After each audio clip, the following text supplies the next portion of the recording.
Assalamualaikum warahmatullahi taala wabarakatuh. Mbadi mo kabiri ngali konton kabonni kibaro network ngali bismillah momo yitoni konton kendola nga programme sambale na muy yalon ko hakili bondi programme ne ku jawol mul yalon ko leketa no nyimbanko kan mo falu kamolu disapiyandi kamolu tocho kamolu yemandi kamolu fanan soron tilimbali yakan wo ko nyimu yalon ko leketa jamela man sakunda kono mulla sataro kono mbe wol sambalana mo do mu yalon ka be diamo kan ay tanjiro ke ko kanillay mo fa mu yalon ko e wol ka nyala anum fana mo ya fa mun keta sana manjandi be diamo ka wala kola anum fana ki jafaro mu yalon ka keta ko nyimbe kono mbe o sambalale nan andali bo fana moyla ala sataro kono mbe nan adu wo kibaro nyine kono ka sambali nan mbal be tentoro kal jayi alla la moylo kibaro network la alnal badi malen pamane ala baraka baje. He hitting me, attempting to escape. But here you will not escape. You are inside my mouth and I will eat you up. That was when he held the sword. He wanted to cut his head. That he was going to cut his head. I never thought of that. I never thought a human being will stand and watch another human being. Your eyes are locked to each other, and you take a sword and chop off his head. I never thought of that. Even up to date, it's been a long time. Sometimes I used to have nightmares about it. When he swung the sword on Skadali, the blood spluttered out as if you killed the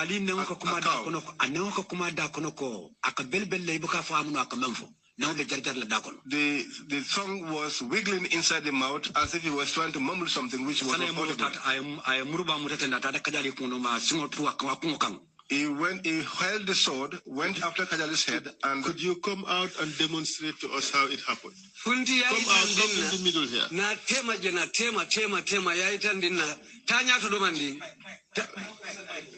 Hold a second. Can you bring a microphone to him? But a microphone not here. And behold the microphone for him. Yeah. When he stood, they said to Kajali, your time is finished. We will meet you there.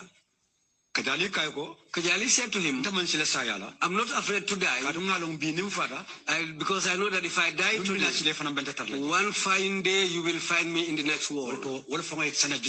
That's what made Sana more angry. He insulted the man's mother. When he insulted the mother, he just turned the sword and swung the sword. Kajali's head went this way, and the body fell on the other side. At that instant, I was unable to recognize anything,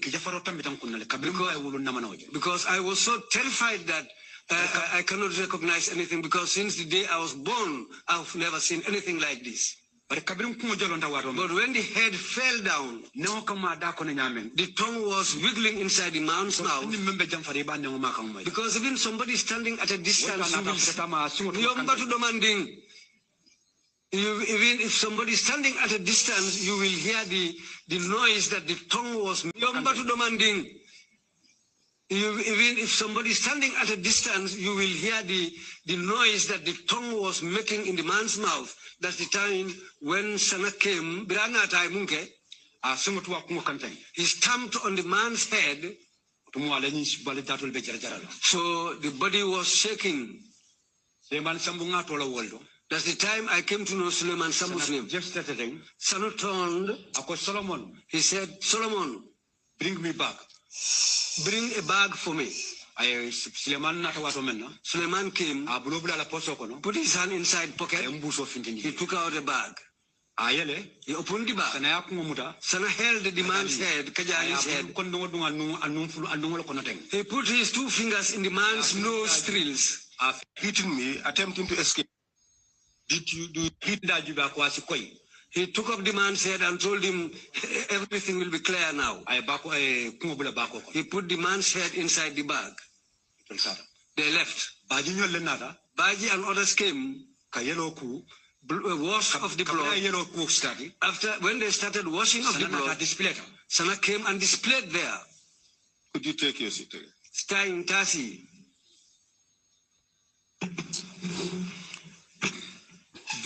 Do you know where they went with the head? I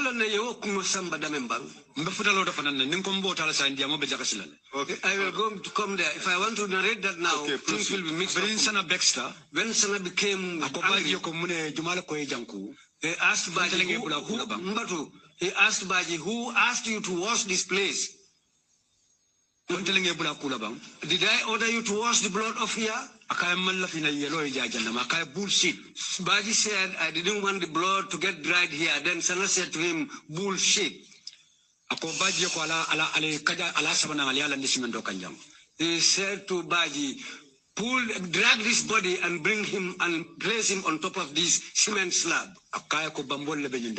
He told Badjie that the crocodiles will be fed with this man's meat. You chop off his leg from here. He came to his waist and he chopped it off. After he cut it off, the chest, this part, he placed it like this. He took a cutlass. He tore it in the middle. Suleiman Sambu brought a bag, a sack. I recognized the sack. It was a sugar bag. When they put him inside, Who did the chopping? Sana Manjang. He chopped. Suleiman held onto one side. He held onto one side. They faced where the lions were kept. Because behind the lions you had the crocodiles. He said, let's fucking give him to the crocodiles to have it for dinner. When they returned back, that was when he said to Badjie, now wash up this place. He turned and looked at me. He said to Badjie, what brought this man here? He said, he's Musa's stranger. They returned with Suleiman. He went. On the 12th day, 15 days, when I was getting onto the 15th day,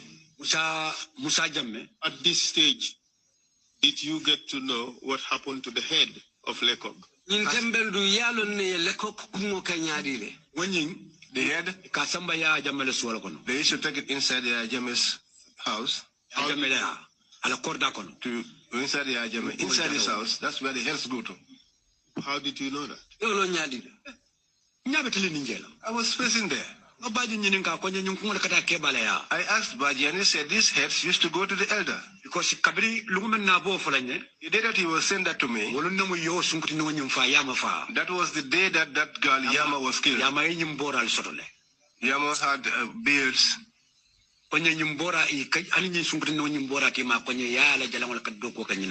He said this girl with the beard is what they used for Yaya Jammeh's idols. That's what they used to operate on. That was what, according to what Badjie said to me. Mr. Chair, it's giving it out. But according to our leaders, they said that the money was being given out by Yaya Jammeh. Were you informed why you were being given this money?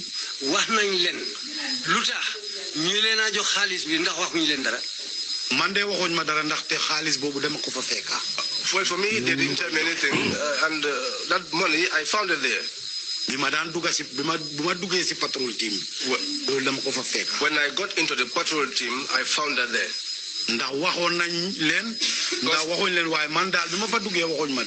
Whether they had told them or not,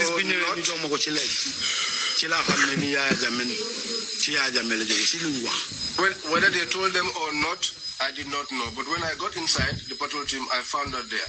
But each time the money came, our leaders will tell us that it was coming from Yaya Jammeh. At this time, your rank was sergeant or staff sergeant?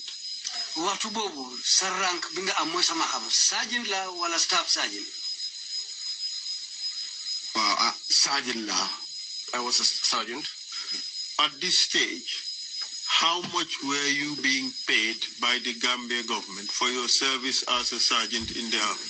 Watu bobu, nguri Gambia nyata la dondi fei pour sa place bi nek sergeant ci soldari Gambie. The council, I cannot recall that. Was it up to $10,000? Ndax mudna fukki junne dalasi. It was not even up to 5. And here you are being paid an allowance that was higher than your salary. So mudni legi ñu la fay allowance bo xamne mo ëpp sa fay wër. Do you know the notion, he who pays the piper calls the tunes? Ndax xam nga wax biñ ma de wax ne ki fay fuufkat bi moom moo de feccali fuufkat bi di fuuf ndax yëg nga ko moom mooy laajte li fuufkat bi moom mooy joxe kàddu li fuufkat bi di fuuf ndax xam nga loolu ki laa fay kañ mooy dicté li nga def dëgg mooy dëgg yes that's true. And was it lost to you why Yaya Jammeh was paying you more than your salary as a sergeant in the army? Bene nga mbir ne Yaya Jammeh mu ngi la jox xaalis loo xam ne moo ëppa sa fay ci bunti liggéeykaay bi nga nekk ndax lu tax ndax xam nga ko wax dëgg yàlla ci li ma man si suma yaakaar mooy xañ na liggéey ci liggéey bu ñu daal dugal la waaye xaw ma ndaxte moo tax ma ne la man fay bi dama ko fa fekk nu mu ñëwee ak lu tax xaw ma ko. Honestly, I do not know, but maybe it's related to the kind of work that we were doing. But as I told you, these payments, when I came into the team, I found it already in existence. Confirmed that he was Kolitam Yena Kore. Mustafa Koli tamit yena ko rey. You killed Mustafa Koli. Yena rey Mustafa Koli. It's true. You also killed Baba Diop. Yena rey Baba Diop. It's true. You also killed Saul and Mahawa Cham. Yena rey Saul ak Mahawa Cham. It's true. And at this point, you all sat there and said you did not get a butut from Yaya Jammeh. Legi bi gannaaw loolu yëpp ngeen toog ngeen ne butut amuleen ko ci loxo Yaya Jammeh. am na allowance bu Yaya Jammeh created man time bi ma ñëwee si Patrol TV. There was an allowance that was created by Jammeh, and at the time that I came into the patrol team, mooy juróomi junne. that was 5,000 sorry. weer bu nekk. Each month. ñetti weer. For 3 months.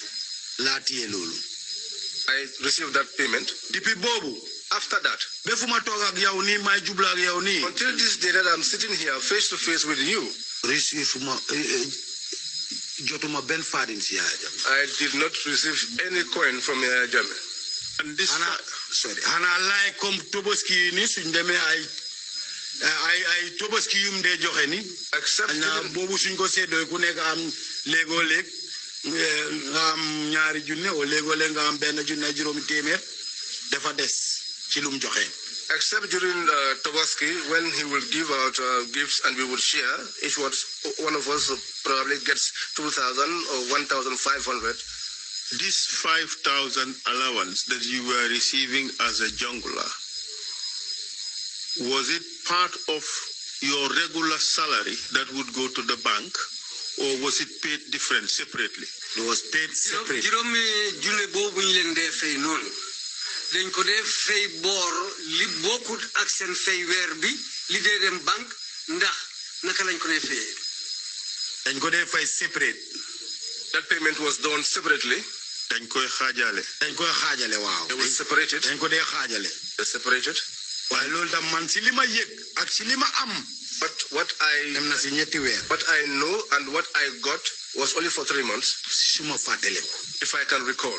Were you told where that money was coming from? Wax nañ la ndax xaalis boobu fan la dee jóge. Time boobu buñ ko indee. That time when the money was brought, dafa amoon benn book. There was one book. Green book la awoon. It was a green book. nga xam ne ñun ñëpp suñ tuur yi ñu fa woon. Which contained all of our names. suñ ñëwee. When they came. suñ la joxee juróomi junne. When they gave you 5,000. a sign. You sign. Wow. Yes. This is how they distribute. Did they tell you who was giving out that money?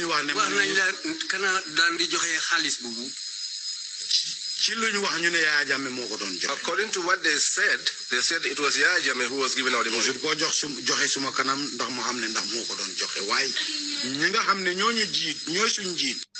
Mustafa Koli tam yena ko rey. Mustafa Koli tamit yena ko rey. You killed Mustafa Koli. Yena rey Mustafa Koli. It's true. You also killed Baba Diop. Yena rey Baba Diop. It's true. You also killed Saul Ndaw and Mahawa Cham. Yena rey Saul Ndaw ak Mahawa Cham. It's true. And at this point, you all sat there and said you did not get a butut from Yaya Jammeh. Legi bi gannaaw loolu yëpp ngeen toog ngeen ne bu tuut amuleen ko ci loxo Yaya Jammeh. Amna allowance bu Yaya Jammeh created man time bi ma ñëwee si Patrol TV. There was an allowance that was created by Jammeh, and at the time that I came into the patrol team, that was 5,000, sorry. Weer bu nekk. Each month. Ñetti weer.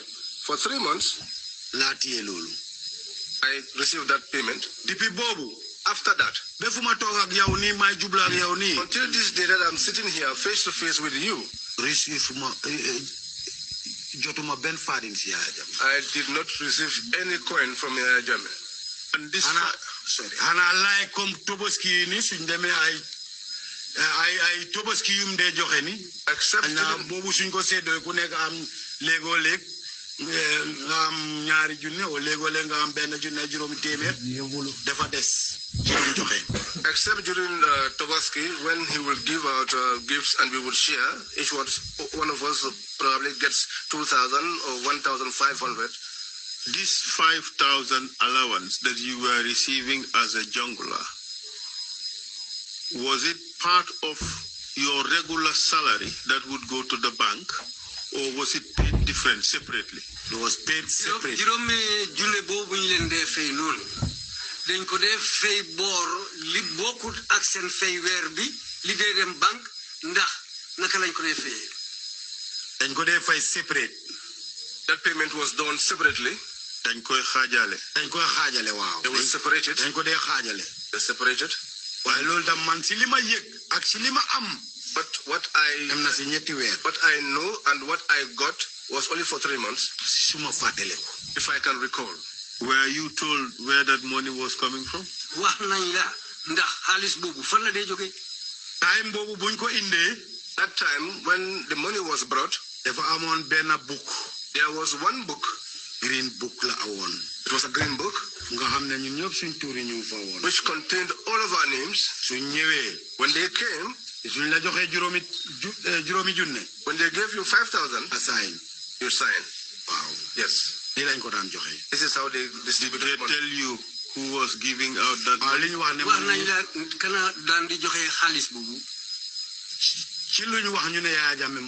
According to what they said it was Yaya Jammeh who was giving out the money.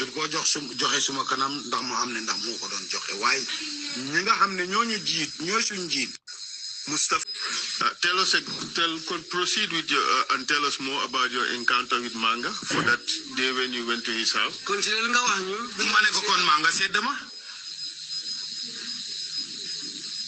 I told Manga to give me my share.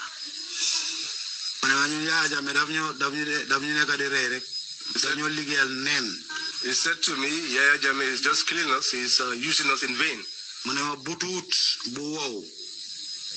He said to me, not even one dry butut. We did not get from that. At this stage, you people have killed many people already.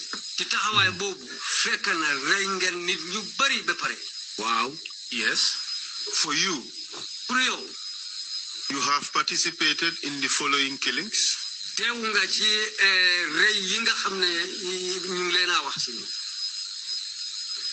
You have participated in the execution of the Ghanaians. Correct.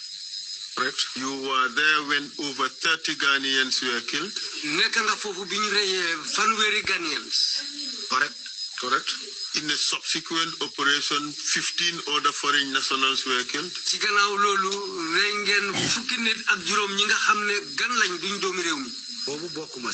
That one, I did not participate in that. I understand that.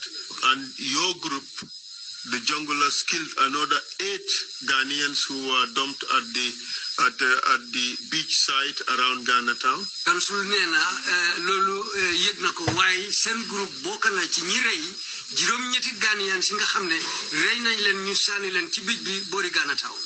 Wow, yes. You participated in the torture of 3 important imams in the country.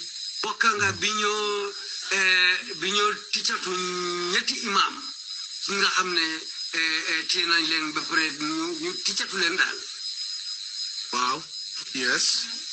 You killed 9 inmates from the prisons. Rengen juroom ñenenti nit nga xamne ci kasso bi ngeen len jëlé. Wow, yes. You killed Mahmoud Cissé and Ibu Diop. Yena rey Mahmoud Cissé ak Ibu Diop. Wow, yes. You killed Ndour Cham. Yena rey Ndour Cham. Wow, yes. You killed Haruna Jammeh. Yena rey Haruna Jammeh. Yes. Jasaja Kujabi was also killed by your group. Jasaja Kujabi, sen group bi ñoko rey. Egala? True. Masire Jammeh. Masire Jammeh was also killed with 6 other people, including Daba Marena, Manlafikor, Ibulo, and others. Masire Jammeh, bokangen ci ñi rey gaay fekka Daba Marena, Manlafikor ak ñeneen ñi nga xamne bokk nañ ci groupe bobu.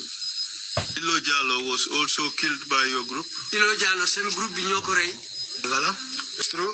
Ngol mbele amoy kumo mu yalon ko le fota kal tentu kal jayi ali lonya kibaro network ye anim fanan alka fasaro mon ke kibaro network la mbal be tentu la doron kal jayi andum ba fulale ko ala baraka ba ken ngalone albelori nyaminna and the support that you are giving kibaro network o kamala mbal be tentu la kal jayi albe dunia fanam me bela ka bondi Africa, Asia, Europe aning America na keba mbeje ka fay ko lamin Cissé anala dimbal mu mi be kontona na chairman ba lo wanyomi North Bank region mun kete sen disability mbe fanan kontona eni la dimbal mu mi be mbe mbar musu ba kontona yo an nyimma mbe kontona kendeke seni yalon nin Gambia o duta doron firkit afela tata sun karo nga nyati ngala match sambal ba mo ila America bawo ama hani atabika hani konkora